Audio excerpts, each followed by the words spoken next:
bukan pindah agama. Kecuali orang Islam yang pindah ke Kristen, itu pindah agama asli. Kenapa? Saya bisa buktikan. Dalam pengakuan umat Kristen dan Islam di Indonesia, katanya kitab suci Kristen itu apa namanya? Coba saya dengar. Apa namanya? Tidak salah. Oh, sudah jadi pelan. Tidak salah. Tidak. Betul Injil. Saya tanya lagi, siapa yang bawa Injil? Oh, masa tidak ada? Astagfirullahaladzim. Siapa yang bawa kitab Injil ke dunia? Nabi Isa. Kasih kuat. Tidak salah. Lalu saya katakan yang ketiga, pertanyaan terakhir. Nabi Isa nabinya orang Kristen atau Islam? Jangan Islam. Nabi Isa nabinya orang Kristen atau Islam? Kalau Nabi orang Islam, kenapa kitab Injilnya Nabi Isa ada di gereja? Bingung kan? Maka kita harus belajar. Al-Quran itu bukan cuma ditaruh-taruh di atas lemari. 8 tahun saya kaji Al-Quran.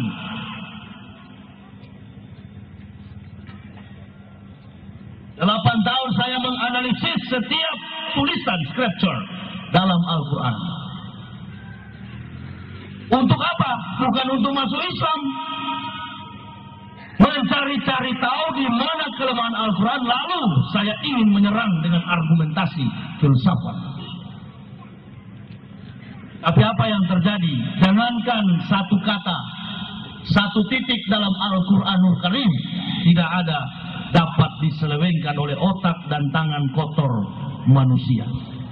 Jadi yang Bapak Ibu katakan tadi, Al-Quran dan Injil itu adalah kitab suci Kristen, saya berani katakan tidak benar, salah. Langsung ketahuan, Muslim KTP. Salah. Coba, kalau saudara tidak salah pasti tahu ketika Rasulullah SAW sholat sunat fajar, beliau senantiasa membaca rakaat yang pertama dengan bunyi ayatnya demikian. Qul amana billahi. Katakanlah kami beriman kepada Allah. Wa ma ursila ila Ibrahim.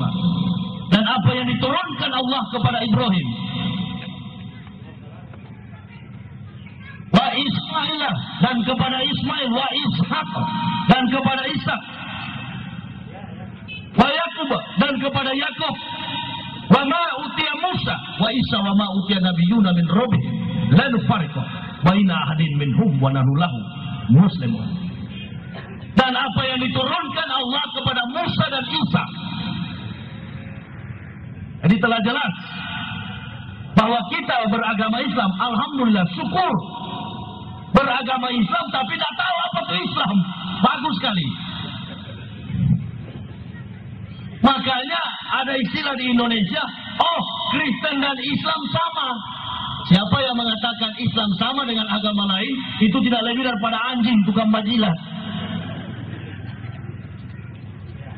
Saya bukan di Gorontalo, saya berani di Manado. Di Manado ada slogan, kita orang semua bersaudara. Saya katakan tidak bersaudara. Saya cebok, ente tidak cebok.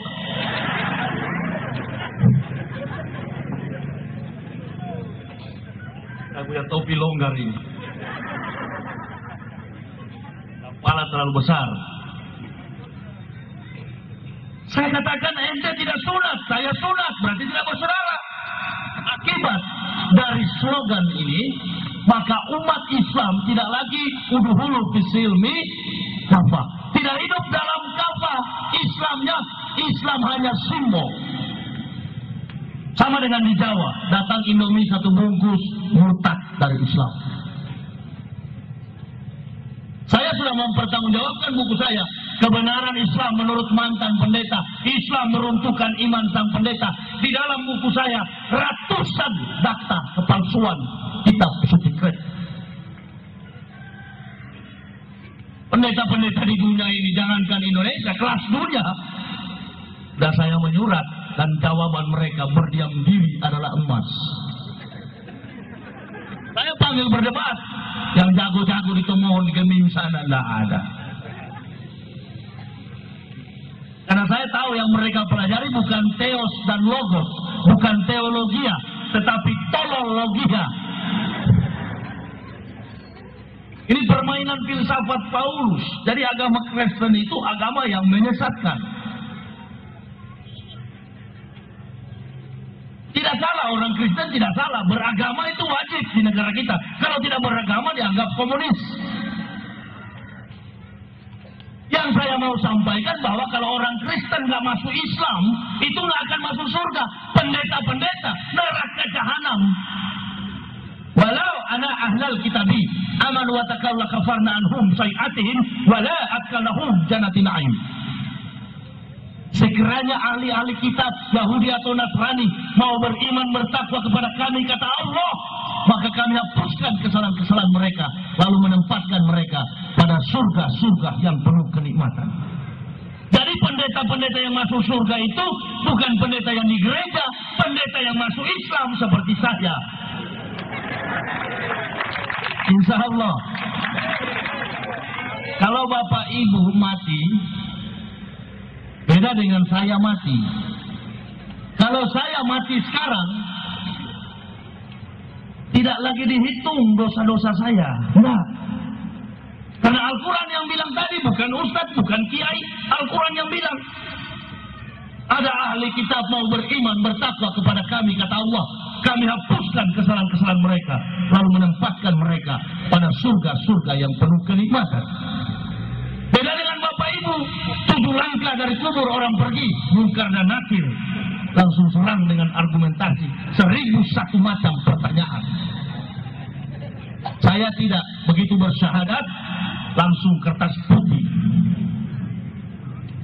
Itulah hebatnya kalau dari kafir masuk Islam langsung bersih. Tapi yang lahir dari kandungannya Muslim lalu tidak kafah, ente siap-siap saja. Memang di Islam ini nggak ada juru selamat. Cari selamat masing-masing. Selamat pun belum tentu selamat. Tidak apa-apa. Walaupun nggak ada juru selamat, tapi yang namanya Muslim yang sudah mengucapkan 2 kalimat syahadat pasti masuk surga. Dia mau sholat atau tidak sholat, dia mau puasa atau tidak puasa, yang namanya Muslim pasti selamat. Lalu yang tidak sholat-sholat di sana yang dibentor-bentor itu, karena tuh bentor itu kan seharian penuh di jalan, biar sudah maghrib mana dia, tak peduli dia dengan azan, yang penting cari uang. Saya kan sering lihat bentor-bentor itu. Jadi yang nggak sholat-sholat hukum sama saya, wah itu baru namanya ustadz hebat. Oh beda, ente yang nggak sholat-sholat, kalau mati ente mampir dulu, ente sudah babak belur, sudah benjol-benjol, baru ente sampai. Jangan dulu senang. Untuk apa masuk surga kalau sudah cacat? Percuma. Iya. Kemarin saya ceramah di Marisa. Waktu saya khotib di Marisa, sholat Jumat, masih ada orang bawa bentor lalu lalang depan Masjid Al-Ikhlas, Buntulia. Dan itu bukan orang Kristen. Saya tahu, uti-uti semua itu. Berarti Muslim. Ente dapat 30.000 satu hari, silakan. Tapi besok lusa, ente berobat ke dokter sampai 100-300.000, sampai bentor habis. Islam juga mau nyuruh mencari jabatan setinggi langit. Islam perintahkan cari harta, cari tumpuk setinggi-tinggi langit. Imali dunia karena kata Yesus abadan wa maliyati roti. Karena kata dan carilah duniamu seolah-olah hidup 1000 tahun, cari akhirat seolah-olah mati besok. Tapi ingat, mencari sesuatu itu harus seimbang dengan iman dan ketakwaan kita kepada Allah Subhanahu wa ta'ala. Saya masuk Islam, harta saya cuma kain sarung 6 biji dan baju koko 12. Merantau ke Jakarta, sempat jadi pemulung, sempat campur-campur semen. Selama 4 bulan menderita. Anak saya tidak sekolah. Tapi sekarang mobil saya mobil mewah. Baru 2 tahun saya masuk Islam, 2 tahun lebih. Apa yang susah dalam Islam itu? Nggak ada yang susah. Pegang satu prinsip. Surga saja dia kasih, dia berikan, Allah berikan. Apalagi harta. Tapi ada konsep tentunya, ada caranya, ada metodenya. Bagaimana mendapatkan itu? Ubah kita punya karakter, sikap hidup kita. Tunjukkanlah kita seorang yang Muslim. You know the best, you know the best, but you different. Bukan yang terbaik, bukan yang pertama, tetapi saya adalah lain daripada yang lain, tampil beda, istilah orang modern. Jadi sebagai Muslim harus tampil beda. Orang Kristen aja bukan main wibawanya, padahal kafir. Makanya saya pernah katakan, seburuk-buruknya Muslim, walaupun dia perampok, pembunuh, pemerkosa, masih dia lebih suci daripada seorang pendeta dan pastor. Kenapa? Karena yang kita perlu cari sebagai manusia di dunia ini adalah kebenaran, bukan kebaikan.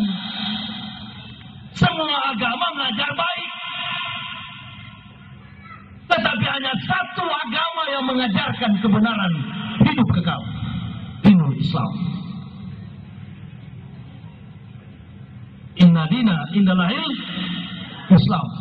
Tidak ada agama yang diridhoi kecuali agama Islam. Saya sendiri tukang tantang-tantang Islam, dan di Kristen saya menganggap diri benar.